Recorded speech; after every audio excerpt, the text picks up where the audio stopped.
Lanjut belajar Microsoft 365 Admin. Kali ini kita akan belajar mengenai bagaimana kita mengcustom sign in page. Sebelum itu, jangan lupa Anda subscribe ke channel ini untuk Anda bisa mendapatkan notifikasi ketika ada video-video terbaru dari channel ini. Sudah? Oke. Salah satu cybercrime yang berkembang pada masa pandemi ini itu adalah phishing. Ya. Mekanismenya adalah pelaku mengirim email kepada target yang mana itu memberikan urgensi bagi si target untuk memasukkan username dan password kepada satu page. Ya. Biasanya page ini itu mengimpersonate atau meniru dari halaman yang mana mereka biasa masukkan username password. Nah, dalam hal ini sering terjadi yang dipalsukan adalah Microsoft 365 login page.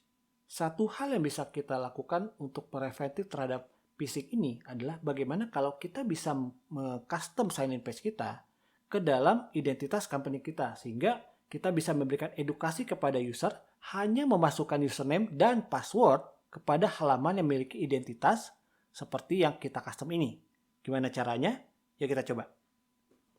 Seperti biasa kita mulai dengan kita buka Microsoft 365 Admin di websitenya admin.microsoft.com. Nah, dari sini kita ke Azure Active Directory dengan cara klik Show All, lalu klik di sini Azure Active Directory. Ya, kalau misalkan nggak muncul, tadi Show All Admin Center, ya. Kemudian akan ada muncul di sini menu Azure Active Directory. Oke, sekarang kita di Azure Active Directory. Dari halaman Azure Active Directory sini, untuk mengubah halaman sign in page, kita klik Azure Active Directory. Lalu kita pilih ke bawah, scroll bawah, yaitu adalah Company Branding. Apabila Anda belum pernah mengkonfigur halaman ini, ya, akan muncul tampilan seperti ini, lalu klik Configure.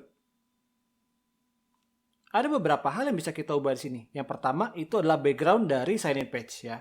Sekarang kita coba pakai satu background yang kita temukan di internet aja ya. Oke, saya akan gunakan gambar ini untuk menjadi background dari sign in page kita. Ya. Nah, basically Anda bisa menggunakan gambar apapun. Yang penting requirement-nya adalah dia memiliki resolusi 1920 x 1080 pixel atau Full HD ya. Dan yang paling penting lagi adalah file size-nya harus kurang dari 300 KB. Selanjutnya, setelah Anda selesai download file tadi atau Anda sudah punya sebuah file untuk jadi background image, kita pilih filenya dengan cara kita browse. Nah, kemudian kita pilih file yang akan jadi background image. Selanjutnya adalah banner logo. Banner logo ini akan muncul di bagian atas dari sign in box kita ya. Nah, requirement-nya adalah dia file berukuran 280 x 60 pixel. Oke. Dan ukuran maksimalnya adalah 10 KB. Nah, kebetulan saya menemukan ada satu logo Indofood dan saya akan adaptasi menjadi file yang akan kita gunakan ya. Tapi ini nggak ada afiliasi ya, cuma jadi sampel aja. Oke, kalau kita sudah siap filenya, kita browse, lalu kita pilih filenya.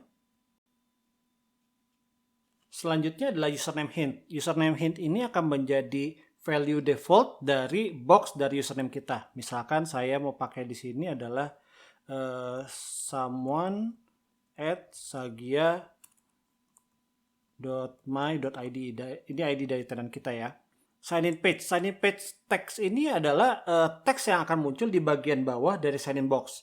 Nah, ini biasa digunakan untuk misalkan menulis ini apabila Anda ada kesulitan, silakan kontak admin di bla bla bla bla ya, nomor handphone dari admin atau nomor telepon dari admin gitu ya, untuk misalkan customer support atau user support ya. Nah, bisa juga kita gunakan untuk menulis identitas dari perusahaan ini, misalkan PT Indofood, Jalan Jenderal Sudirman bla bla bla bla gitu ya. Nah, kita misalkan di sini adalah PT Indofood. Oke. Jalan Jenderal Sudirman. Nah,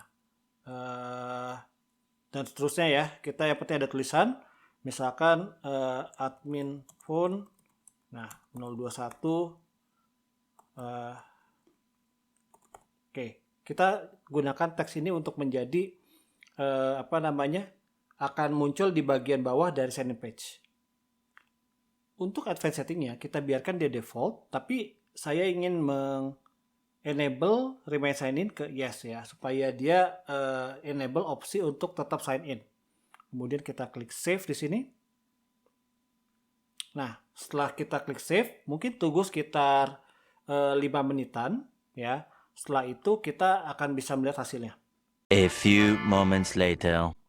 Oke, kita sudah selesai menunggu sekitar 5 menit. Sekarang kita coba login ke halaman portal Microsoft 365 dan kita lihat bagaimana experience user ketika dia login ke sign in page yang tadi kita sudah custom. Misalkan saya login sebagai user admin @sage.my.id ya. Saya klik next. Ya, sign in page sudah tercustom di background, kemudian di logo bagian atas dan juga pada teks bagian bawah. Kita juga bisa lebih lanjut lagi mengcustom di boxnya ini warnanya seperti apa dan lain sebagainya. Oke, itu tadi bagaimana kita mengcustom sign in page. Dengan kita mengcustom sign in page, ini memberi layer tambahan security pada tenant kita, ya. Sehingga user akan bisa mengidentify ini adalah halaman yang legit untuk dia memberikan password pada saat mereka mencoba login, ya. Dengan cara itu akan lebih mengurangi possibility untuk terjadi phishing pada akun-akun di tenant kita. Untuk sekarang itu dulu.